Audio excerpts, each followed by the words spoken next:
All right, so it's another beautiful warm spring day here at the shop in Portland, Oregon. You can see Stella the shop dog is taking full advantage of the sun on her tummy.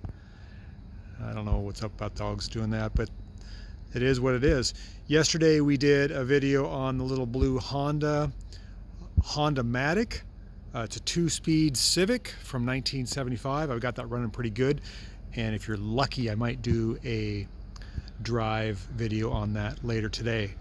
But this is sort of odd and unusual car week. We've been working on that blue Honda right there, and we started working on the Subaru 360 2-stroke van for a customer, as well as all my other clunkers I got laying around. But in the shop today I've got something equally as odd and as unusual that you just do not see anymore. This is a 1978 or 79 Rabbit, I forget. It's diesel. When was the last time you saw a diesel Rabbit? It's been a while. This is Oregon. My shop is located in Portland, Oregon.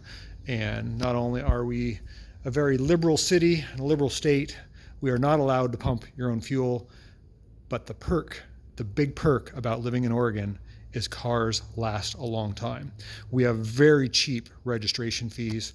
We have no salt on our roads, and we have no salt air pretty much in the interior cities. So cars last a long time, and there's no real push to get them off the roads unless they fail emissions, and our emissions are very lax. So if you ever come to Portland, Oregon, you will see a lot of these cars running around, where in other parts of the United States and the world, these things are just gone. They're rusted, they're damaged, they're totaled, they're junked.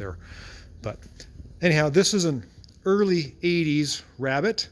It is a daily driven car. I've done a video on it prior. You may have seen it. Customer brought it in for an oil change and some service, but every time it comes in, it's just like, man, this is such a blast from the past. It's starting to get a little rust. You can see like right in the middle of the door there. That's weird. It's not rusting out anywhere along the rockers, but just right in the middle of the door, and it's on the same thing on the other side, and that could be just a manufacturing defect.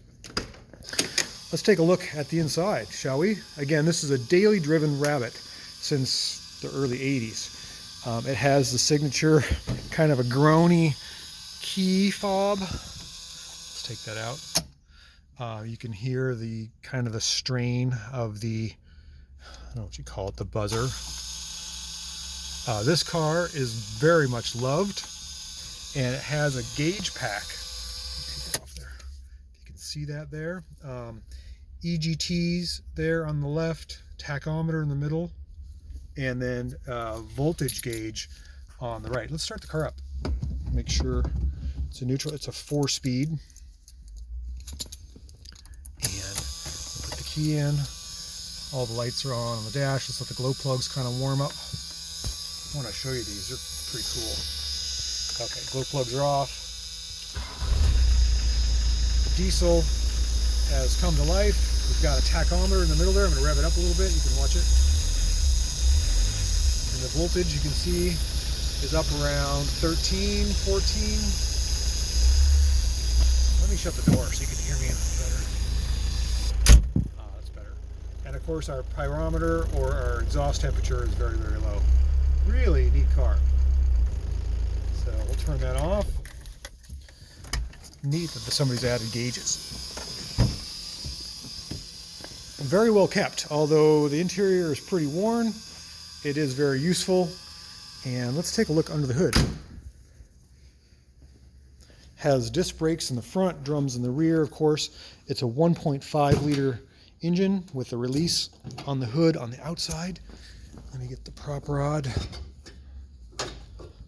in its position here. Okay. So it's normally aspirated 1.5 liter diesel.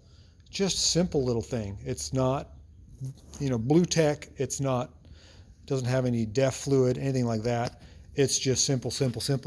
Today I've got to change the filter for the oil and for the fuel, which is there, and for the oil there, and a few other service items. I got to grease the clutch.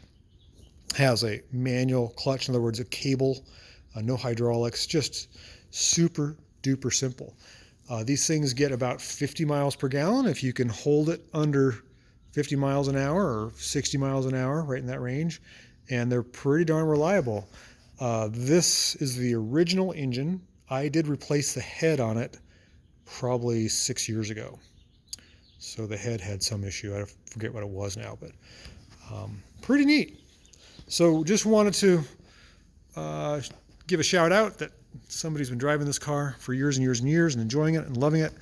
And that's just great. And that's probably why you tuned into my channel, is to check out cars like this, because where else do you see an late 70s, early 80s Rabbit diesel still on the road being used as a daily driver every day? Think about that.